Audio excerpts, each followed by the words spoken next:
I swear, the moment I opened the door that night, something in the air felt wrong. Heavy, stale, almost like the house itself was holding its breath. I'd just gotten off a brutal shift at work, my shoulders aching, my mind buzzing with nothing but the thought of taking off my shoes. But there they were, sitting at my dining table like it belonged to them. Ethan looked straight at me, blank-faced, and that woman, his woman, didn't even bother pretending she felt out of place. It was like I'd walked into their home instead of mine.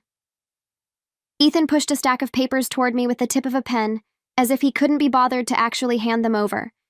He said I should sign peacefully, and that if I didn't, he'd find another way to make me sign. I remember standing there thinking, is this really happening? My brain couldn't catch up. Then I saw the papers, terms so cruel, so lopsided, they might as well have been written by someone who hated me. And the mistress? God. She didn't even hide her little smirk.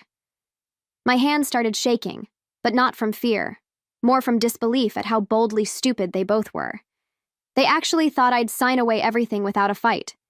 They actually thought I'd walk out of that house empty-handed and ashamed.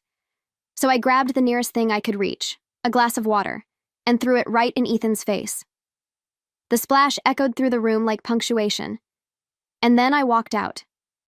No screaming, no begging, no explanations, just silence.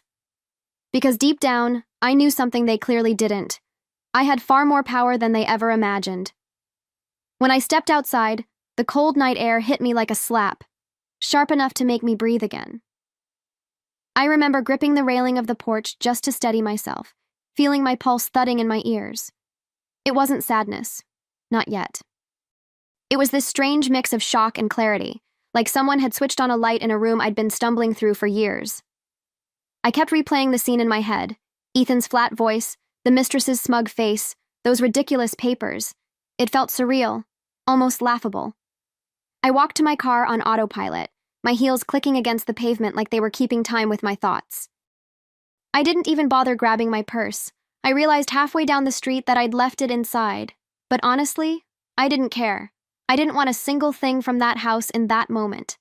Not one object that had been tainted by the presence of those two sitting in my kitchen like they owned my life. All I wanted was distance, space to breathe, space to think, space to feel the anger rising from somewhere deep in my chest. I sat in the driver's seat for a long minute before turning the car on, staring at my reflection in the rearview mirror. My eyes looked different, sharper, almost like they belonged to someone who'd just woken up from a very long sleep. And I knew that Ethan and his mistress had absolutely no idea what they'd just unleashed. Because while they were busy plotting how to get rid of me quietly, they forgot one very important detail. I've always known more than they thought. More than Ethan ever imagined I'd dare to use. As I finally pulled out of the driveway, I caught a glimpse of the house in the rearview mirror, lights still on, silhouettes shifting behind the curtains. For a second, the weight of the years I'd spent there pressed down on me, all the memories, the laughter, the stupid dreams we'd once shared. But then the image of him sliding those papers across the table, like he was doing me a favor, burned the sentimentality right out of me. Whatever that house used to represent, it didn't anymore. Not after tonight. While I drove, my mind drifted to all the secrets I'd kept for Ethan over the years. The little mistakes at work he brushed off as harmless. The creative accounting he said everyone did. The late-night calls he claimed were just clients, but never let me overhear. I'd let it slide, telling myself it wasn't my business, that relationships required trust. But the truth is, I'd protected him more times than I could count, protected him from consequences he absolutely deserved. And now he thought he could corner me with some trash divorce papers? Oh, he really didn't know me at all. By the time I reached the main road, something inside me had shifted. I wasn't trembling anymore. I wasn't confused. I wasn't broken. I felt awake. Alive in a way I hadn't felt in years. This wasn't the end. Far from it. If anything, this was the beginning of a version of me I'd forgotten I could be. And I knew exactly who I needed to see next. The one person who always told me I was stronger than the life I'd settled for. The person who would help me make sense of the fire now burning in my chest. I drove straight to my sister Emily's house because, honestly, she was the only person I could trust to see me in that state. Half shaking, half furious, and nowhere near ready to explain what had just happened. When she opened the door, she didn't even ask a question at first. She just looked at my face, stepped aside, and said, "Come in." And that tiny gesture, no judgment, no pressure, nearly cracked me open. The warmth of her house, the faint smell of vanilla candles, the low hum of the TV. It all felt so painfully safe compared to the hell I'd just walked out of.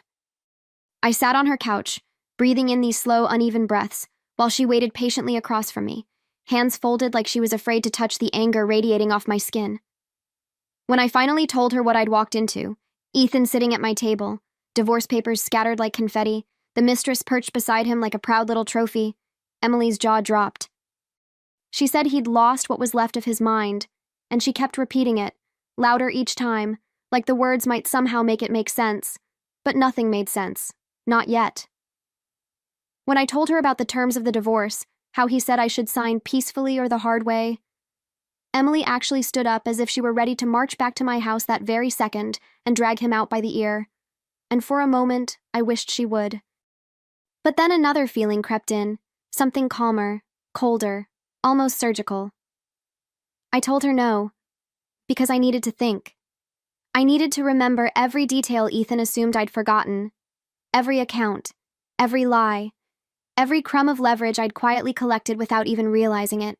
And as I spoke, I felt Emily's expression shift, not just outrage anymore, but recognition. She saw the old me waking back up.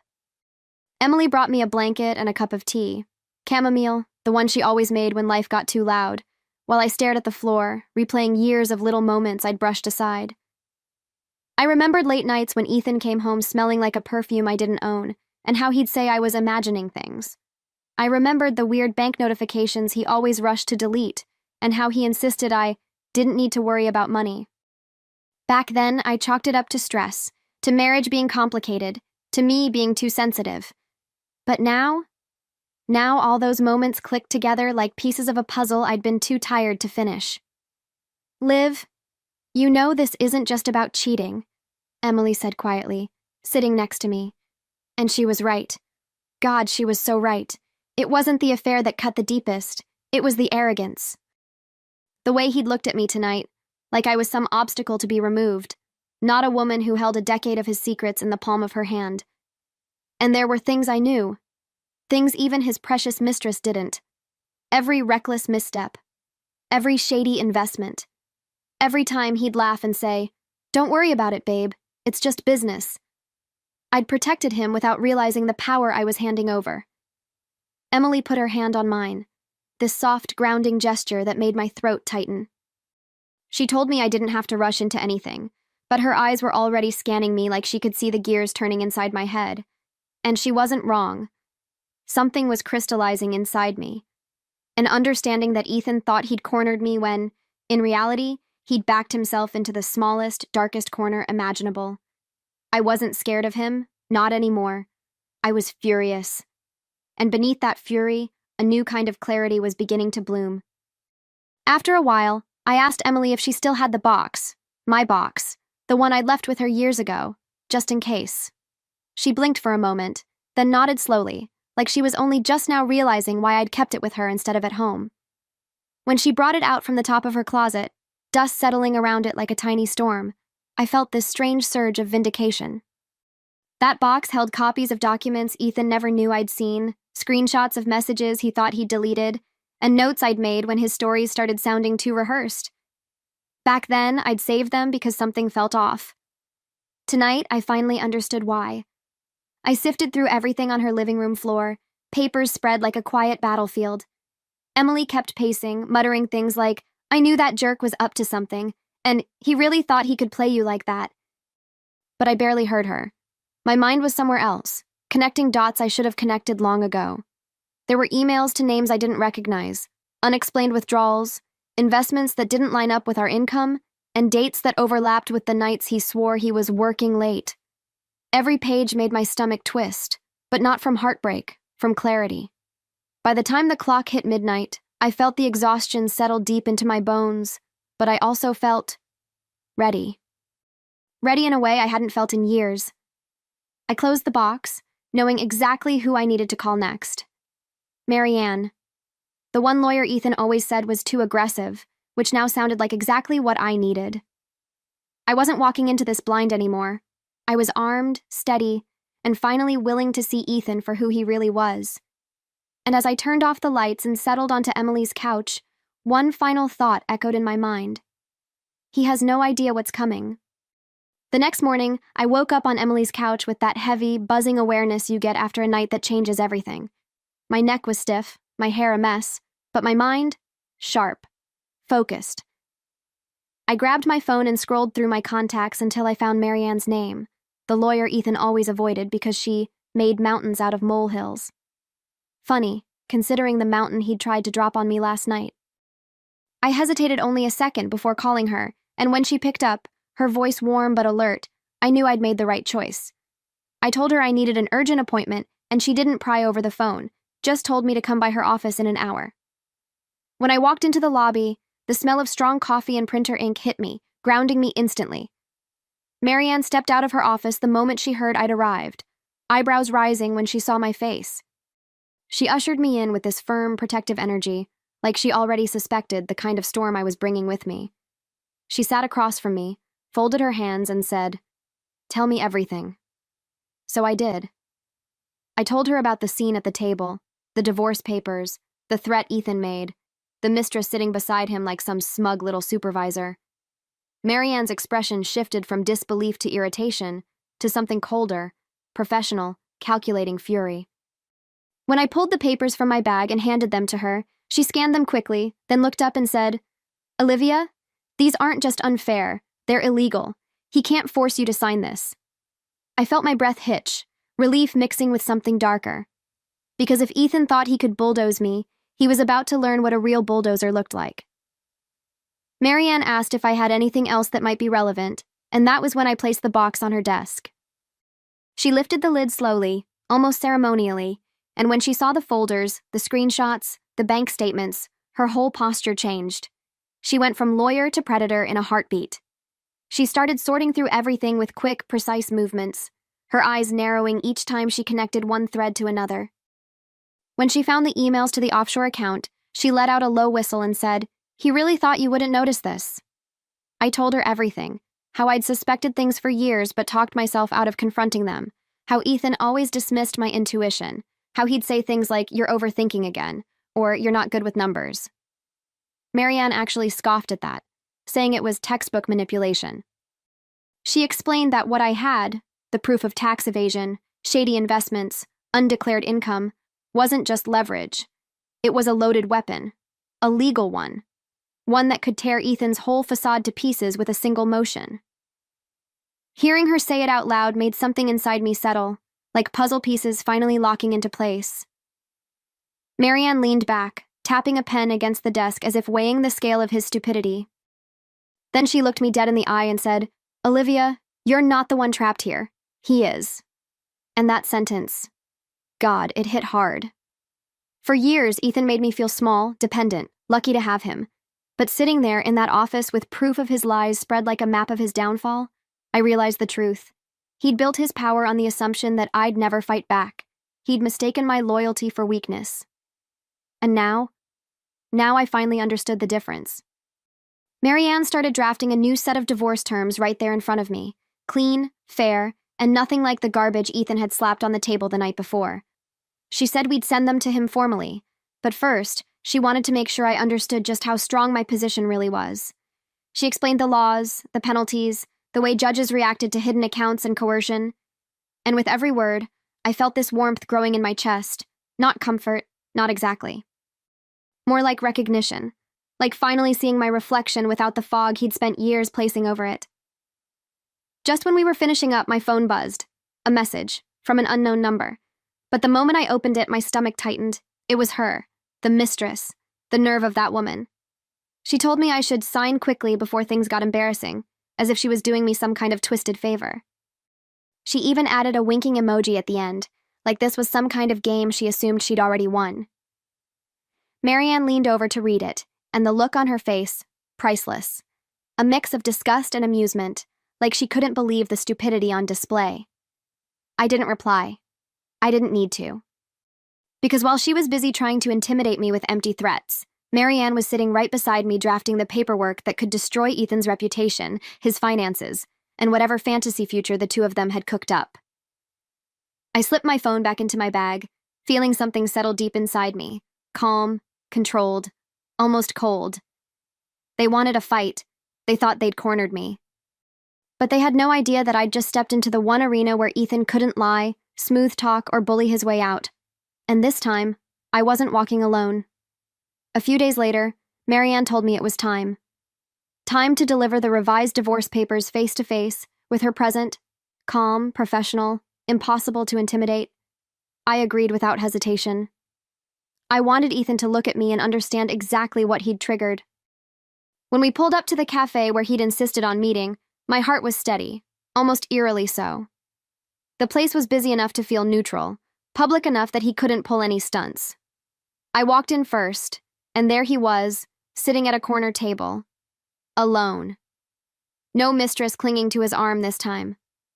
The moment he saw me, his expression faltered. Just a flicker, but I caught it. Like he expected me to show up broken, begging, humiliated. Instead, I sat down across from him with the kind of composure I'd forgotten I was capable of. He cleared his throat and said he hoped I'd come to my senses, as if I were the unstable one.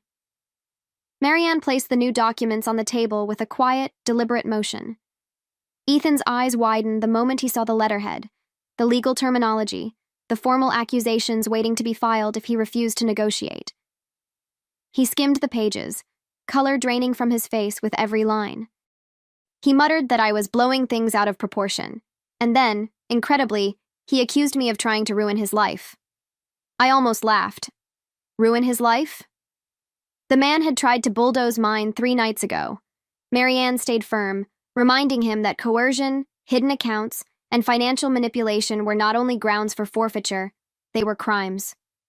He kept glancing around the cafe, probably terrified someone would overhear. Funny, considering he'd been perfectly fine humiliating me in my own home. Before Ethan could finish sputtering excuses, she appeared, the mistress, hovering near the entrance like she wasn't sure whether to join him or run. Her eyes darted between us, and when she finally approached the table, she had that same smug tilt to her chin, until she noticed Marianne. Then her confidence cracked just a little. She whispered something to Ethan, something sharp, urgent, but he waved her off, snapping that he had things under control. The irony nearly made me smile. He didn't have a single thing under control, and for the first time, he knew it. When she turned to me, she tried to put on this faux sweet tone, saying she hoped I wasn't making this harder than it needed to be. And hearing that, after everything they'd put me through, my hands didn't shake, my voice didn't rise. I just looked at her the way you look at someone who doesn't realize they've walked into traffic. Marianne slid another document out of her folder, outlining the financial risks Ethan now faced. The mistress leaned over to read it, and I swear I watched the exact moment the blood drained from her face.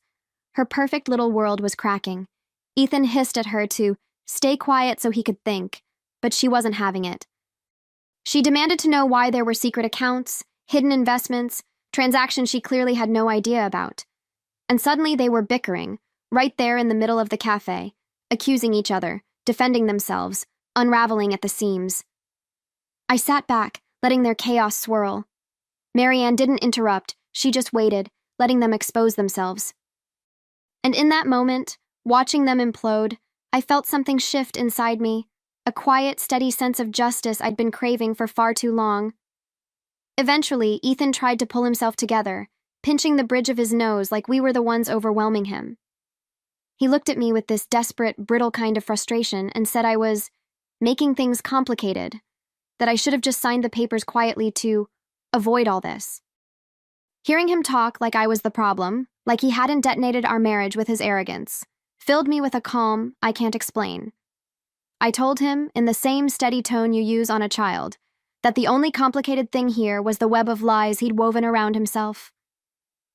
Marianne leaned in, her voice low but razor-sharp, reminding him that the revised terms were the best outcome he could hope for. Cooperation meant peace. Refusal meant investigations, audits, and charges that would outlive the affair he'd ruined his life for. His mistress stared at him like she was seeing him for the first time. Really seeing him. The fear in her eyes wasn't for me. It was because she suddenly realized the man she'd gambled her future on was nothing but a walking liability, a sinking ship, and she'd already climbed aboard without checking the holes in the hull. When Ethan finally lifted the papers again, I could see the tremor in his hands. He wasn't angry anymore. He was scared. Scared of me. Scared of Marianne. Scared of the truth he'd spent years hiding behind bravado and manipulation. And for the first time, I felt nothing for him. Not love, not hatred, not even pity, just distance, a clean, sharp separation between who I used to be and who I was becoming. I stood up, smoothing my coat, and told him we'd expect his signature by the end of the week. Then I walked out of that cafe, leaving the two of them drowning in their own mess. The signature came 2 days later. No fight, no theatrics, just a quiet email from his lawyer confirming he'd accepted every single term. When Marianne forwarded it to me, I sat there staring at the screen, waiting for some kind of wave to hit me. Relief, maybe. Fury. Grief. But instead, I felt this deep, steady exhale inside my chest, like I'd finally released a breath I'd been holding for years. Emily hugged me from behind, whispering that she was proud of me, proud that I'd stood up for myself in a way I didn't even know I was capable of anymore. The mistress vanished right after that, completely. One moment she was hovering around Ethan like a shadow with lipstick, and the next she'd scrubbed her social media, moved out of her apartment, and blocked him on everything. Marianne told me it was predictable. People like her run fast when the fantasy collapses. And Ethan? He tried calling me 3 times that week. The first time, I let it ring. The second, I declined. The third, he left a voice message saying I had misunderstood the situation, that he'd been confused and pressured. Hearing his voice twist the truth didn't hurt. It annoyed me, like listening to an old song I'd finally outgrown. Instead of replying, I focused on myself for the first time in so long it felt unfamiliar. I found a small apartment near the lake. Nothing fancy, but it had big windows and morning light, and it didn't hold a single trace of Ethan's scent. I bought a new set of dishes, soft towels, candles that smelled like eucalyptus and clean air, and every little thing I placed in that apartment felt like staking a flag in my own territory again. A space that belonged entirely to me, a space he had never touched. And God, that alone felt like a victory. I spent the next few days settling into my new life in these small, almost tender motions. I'd wake up with sunlight warming my face instead of tension knotting my stomach. I'd make coffee in silence, real silence, not the suffocating quiet that used to fill our old kitchen whenever Ethan was in a foul mood. I even caught myself humming while organizing my closet, this simple domestic joy I hadn't felt in years. And it was in those small moments that I realized something important. I wasn't just moving on from him. I was rediscovering parts of myself he'd buried without me noticing. Emily came by with a bottle of wine and insisted we christen the new place, as she called it. We sat on the floor eating takeout from the containers, and she asked if I'd told anyone else what happened. I shook my head. Not because I was hiding anything, but because I didn't need validation anymore. I wasn't looking for sympathy or outrage or advice. I had faced the worst of it already, and I'd walked out stronger. Emily smiled and said she could see it in my posture, in my voice, like I had shed a skin I'd been dragging around for years. And honestly, she was right. That night, after she left, I stood by the window watching the city lights flicker below me. My reflection in the glass looked different, softer, but somehow more defined.